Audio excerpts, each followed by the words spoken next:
नमस्कार, खबरों का पंचनामा देख रहे हैं आप और मैं हूं आपके साथ दिव्या सिंह। हम लेकर आए हैं देश और दुनिया की 5 बड़ी खबरें, जिस पर चर्चा के लिए हमारे साथ स्टूडियो में मौजूद हैं कैपिटल टीवी के editor in chief doctor Manish Kumar. Doctor साहब, स्वागत है आपका। धन्यवाद। सबसे पहले एक नजर आज की टॉप हेडलाइंस पर।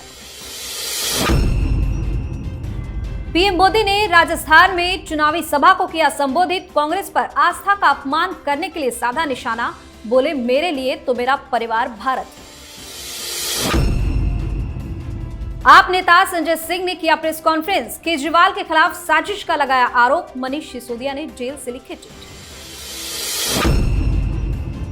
चुनाव आयोग ने आतिशी को भेजा नोटिस। आप नेत्री आतिशी ने चुनाव आयोग की निष्पक्षता पर उठाए सवाल। बीजेपी के इशारे पर काम करने का लगाया आरोप। लोकसभा चुनाव के लिए कांग्रेस ने जारी किया घोषणा पत्र। गरीब महिलाओं को सालाना 1 लाख रुपए, एमएसपी कानून और जाति जनगणना का वादा। कांग्रेस के घोषणा पत्र पर भाजपा दिग्गजों का बयान, कहा विश्वास खो चुकी है कांग्रेस पार्टी, या खोखली गारंटियों वाला पत्र। सबसे पहली खबर में बात पीएम मोदी की। पीएम मोदी ने राजस्थान के चूरू में चुनावी सभा को संबोधित किया और कहा कि पिछले 10 साल में जो काम किए हैं वो तो बहुत कम है। वो तो सिर्फ बड़े होटलों में खाने से पहले दिए जाने वाला स्टार्टर है, अभी पूरी थाली बाकी है। आगे पीएम ने कहा कि कांग्रेस ने भगवान राम को काल्पनिक बताकर हमारी आस्था का अपमान किया है। देश से पहले कांग्रेस अपना हित देखती है, लेकिन भाजपा की हर गारंटी पूरी हो रही है। मेरे लिए तो मेरा भारत ही परिवार है। साथ ही कहा कि 3 तलाक कानून मुस्लिम बहनों की मदद कर रहा है। बता दें कि इससे पहले कांग्रेस अध्यक्ष मल्लिकार्जुन खड़गे ने राजस्थान में पीएम मोदी पर तीखा हमला बोला था और पूछा था कि क्या प्रधानमंत्री अफीम खाकर सो रहे हैं और इसलिए चीनी घुसपैठ पर ध्यान नहीं दे रहे हैं। पहले मल्लिकार्जुन खड़गे ने हमला बोला, लेकिन आज पीएम मोदी ने जवाब दिया है अच्छे से। देखिए, this is Narendra Modi, double blade sword, 2 धारी तलवार। एक तरफ विकास है और दूसरी तरफ हिंदुत्व है। यही तो प्रधानमंत्री मोदी की राजनीति की खासियत है। वो कह रहे हैं जो काम हमने किया है वो अभी बस तो तैयारी ही है, अभी बहुत काम करना है, अभी बस ट्रेलर आया है, फिल्म बाकी है। और साथ ही साथ आप ट्रिपल तलाक जैसे मुद्दे को भी उठाते हैं, भगवान राम को भी उठाते हैं। ये क्लैरिटी जिस नेता में होती है कि आप जनता से किस आधार पे वोट मांगेंगे, वही ये काम कर सकता है कि हमने काम भी किया है, हमने हिंदुस्तान को एक नई पहचान भी दी है। और जिसके पास क्लैरिटी नहीं होता है उसकी जुबान फिसलती है। खड़गे साहब को इस तरह की चीज़ों में नहीं उलझना चाहिए कि कौन अफीम खा रहा है, कौन सोया हुआ है। राहुल गांधी के बारे में लोग बोलना शुरू कर देंगे तो आप कहीं मुंह नहीं दिखा पाएंगे। इसलिए राजनीतिक जो संवाद है, जो पॉलिटिकल डिस्कोर्स है, उसकी गरिमा का ध्यान विपक्ष को रखना चाहिए। ठीक है, आप चुनाव हार रहे हैं, आपको ये लग रहा है कि भाई आप चुनाव हार रहे हैं, बी अ गुड जेंटलमैन और अच्छा लूजर जिसको कहते हैं ना, कि मैच हारने के बाद भी अच्छे खिलाड़ी देखिए हाथ मिलाते हैं, गाली गलौज तो नहीं करते। जो बैड लूजर होता है वो गाली गलौज करता है। So don't be a bad loser. प्रधानमंत्री मोदी के कैंपेन का कोई इलाज कीजिए, उसका कोई तोड़ निकालिए। तोड़ नहीं होगा तो यही गाली गलौज की भाषा आगे भी सुनने को मिलेगा। जी, अगली खबर में बात संजय सिंह और सिसोदिया की। दिल्ली आबकारी नीति मामले में जमानत पर तिहाड़ जेल से बाहर आए आप सांसद संजय सिंह ने बीजेपी पर बड़ा आरोप लगाते हुए कहा कि पार्टी ने खुद घोटाला किया है। उन्होंने कहा कि बीजेपी ने शराब कारोबारी से 55 करोड़ रुपए का चंदा लिया और एक झूठे बेबुनियाद केस के आधार पर साजिश के तहत अरविंद केजरीवाल और मनीष सिसोदिया की गिरफ्तारी हुई है। वहीं जेल से मनीष सिसोदिया ने चिट्ठी लिखी। सिसोदिया ने चिट्ठी में रिहाई की उम्मीद के साथ लिखा कि जल्द ही बाहर मिलेंगे। जैसे आजादी के समय सबने लड़ाई लड़ी, वैसे ही हम अच्छी शिक्षा और स्कूल के लिए लड़ रहे हैं। एक तरफ तो संजय सिंह ने प्रेस कॉन्फ्रेंस किया, दूसरी तरफ चिट्ठी आ गई है। देखिए, संजय सिंह अपने लिए बहुत बड़ी मुसीबत खड़ा कर चुके हैं। जिस तरह से घूम घूम के इंटरव्यू दे रहे थे आज, और जो बातें उनको नहीं करनी थी आपने कर दिया। सुप्रीम कोर्ट के शर्तों का साफ साफ उल्लंघन है। बहुत बड़ी मुसीबत आने वाली है, न सिर्फ संजय सिंह के लिए बल्कि उनके वकील अभिषेक मनु सिंह भी, क्योंकि अभिषेक मनु सिंह भी ही उन्होंने गारंटी ली है कि मेरा जो क्लाइंट है वो बाहर जाएगा तो इस केस के बारे में बातचीत नहीं करेगा। कई सारे ओकेजन्स पे जो बातचीत, जो इंटरव्यू सामने आया है उसमें उस आश्वासन का उल्लंघन साफ साफ नजर आ रहा है। तो एक तो बड़ी मुसीबत में आ गए और आपको क्या लग रहा है कि आप कुछ भी झूठ परोस देंगे और देश की जनता मान लेगी? भारतीय जनता पार्टी ने किया है शराब घोटाला, तो भारतीय जनता पार्टी की ने साजिश रच के ये घोटाला किया, तो इस साजिश में तो तुम भी शामिल हो, फिर केजरीवाल भी शामिल है, सिसोदिया भी शामिल है। भाई किसने कहा था नई शराब नीति लाने के लिए? बीजेपी की दलाली कर रहे थे, बीजेपी के कहने पे किया था। मोदी ने कहा था कि हेलो अरविंद केजरीवाल, एक नई शराब नीति लाओ। ये आप कुछ भी बोलने लग जाएंगे और मीडिया ऐसे यूलोजाइज कर रही है एक आरोपी को, जैसे लग रहा है कोई वर्ल्ड कप जीत के आया है। मैं तो देख रहा हूं, मैं तो दंग हूं। धोनी वर्ल्ड कप जीत के आया था तब इतनी इंटरव्यूज नहीं हुए थे जितना ये शराब घोटाले में अभी जिसको सिर्फ बेल मिला है, बरी नहीं हुआ है। एक आरोपी का महिमा मंडन। और इसलिए मैं कहता हूं कि मीडिया जो है वो बहुत ही खराब रोल कभी कभी प्ले करना शुरू कर दे। आप एक अपराधी को, एक आरोपी को जिसके ऊपर आरोप लगे हुए हैं, आप यूलोजाइज कर रहे हो उसको ऐसा। अच्छा, एंकर भी जा रहे हैं, कौन कौन? हर चैनल का टॉप एंकर जा रहा है। बड़ी शर्मनाक स्थिति है और कोई सवाल का वो जवाब दे नहीं पा रहा है। वो हर चीज में मोदी, हर चीज में बीजेपी, हर चीज में ये। इनको साफ साफ बताना चाहिए कि भाई आप ये जो नई आबकारी नीति आप लेकर के आए, कानून बना नहीं और हैदराबाद में कंप्यूटर से निकल रहा है और कह रहे हो सबूत नहीं है। व्हाट्सएप चैट सबूत नहीं होते? सबूत नहीं होते तो 150 फोन, 171 फोन तुम लोगों ने क्यों डिस्ट्रॉय किए? इसका कोई जवाब देगा? इसको कहते हैं चोरी और सीनाजोरी। जी, वहीं दिल्ली की मंत्री आतिशी को चुनाव आयोग ने नोटिस भेजा है। इसमें उनके बीजेपी में शामिल होने या जेल जाने का सामना करने वाले दावे पर जवाब मांगा गया है। चुनाव आयोग ने उनसे 8 अप्रैल तक जवाब मांगा है। आयोग ने कहा कि नोटिस के हर एक पैरा का लिखित में जवाब दिया जाए। वहीं नोटिस मिलने के बाद आतिशी बौखलाई हुई हैं और अब आतिशी ने चुनाव आयोग की निष्पक्षता पर प्रश्न उठाते हुए इसका विरोध किया है। अब भी नहीं मान रही है ये। देखिए, ये झूठ की फैक्ट्री है आम आदमी पार्टी। जितना झूठा केजरीवाल, उतना ही झूठा ये तमाम प्रवक्ताओं को उसकी ट्रेनिंग दे दी गई है। तुम कुछ भी अनर्गल आरोप लगाओ और उससे जवाब मांगा जाए, सवाल किया जाए, तो इलेक्शन कमीशन बीजेपी के इशारे पे काम कर रही है। यही तो कह रहे हैं सारे लोग। इस देश में आम आदमी पार्टी को मीडिया ने इतना लॉन्ग रोप दे दिया है। बेल नहीं मिलता है कोर्ट से तो कहते भाई मोदी ने जेल भेज दिया। मतलब कोर्ट के फैसले के ऊपर भी आप जो है उस पर कटाक्ष कर रहे हो। बेल मिल जाता है तो हम ईमानदार हैं और बेल नहीं मिलती है तो आप कहते हो कि भाई ये मोदी का कोर्ट है। यही लब्बो लुभाव आपके आर्गुमेंट का ही होता है ना।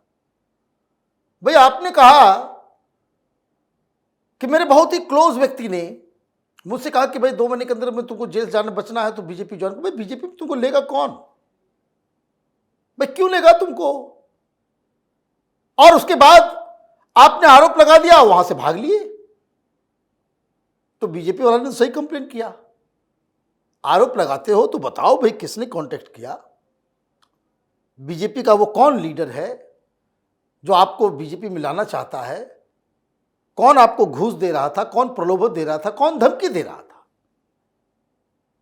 धमकी कोई दे रहा है भाई बीजेपी में ज्वाइन करने के लिए, एफआईआर करना चाहिए।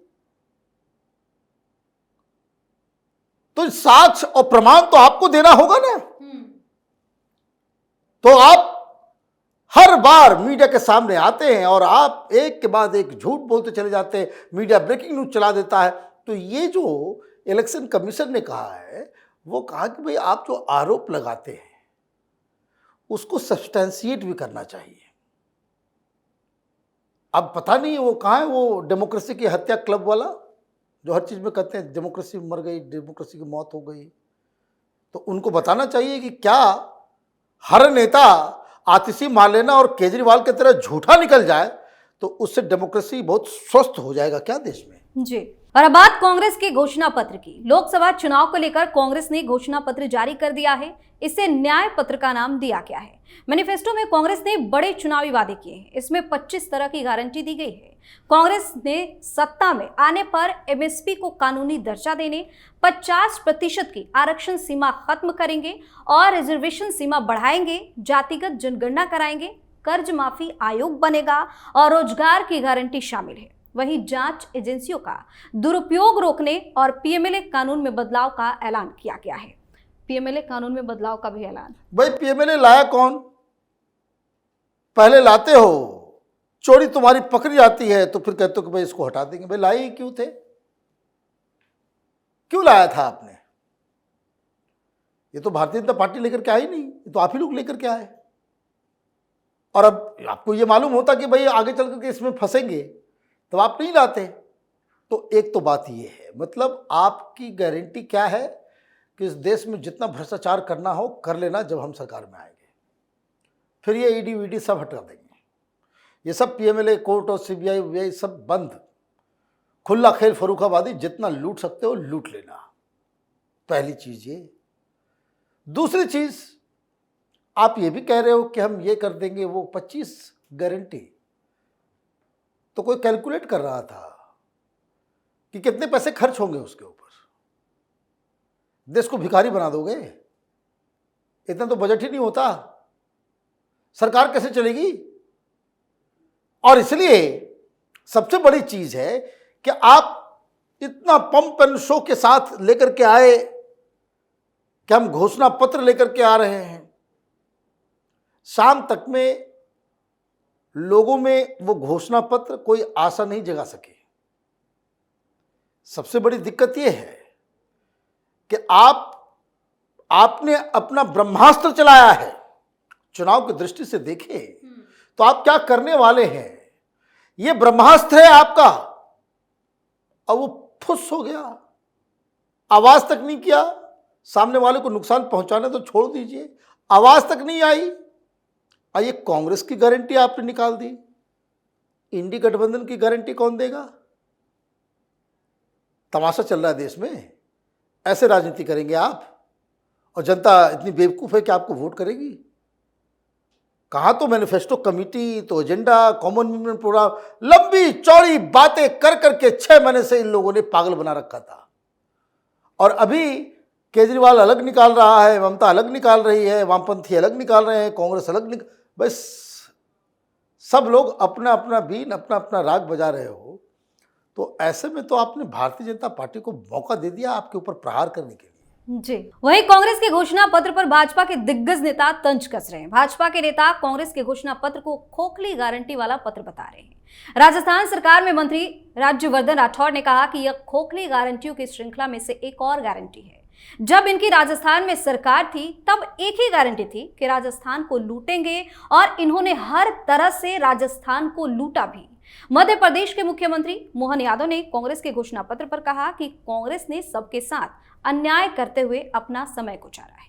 ऐसे में उनके मुंह पर न्याय शब्द शोभा नहीं देता। वहीं छत्तीसगढ़ के मुख्यमंत्री विष्णुदेव साय ने सवाल करते हुए कहा कि क्या आपको लगता है कि कांग्रेस की सरकार बनेगी?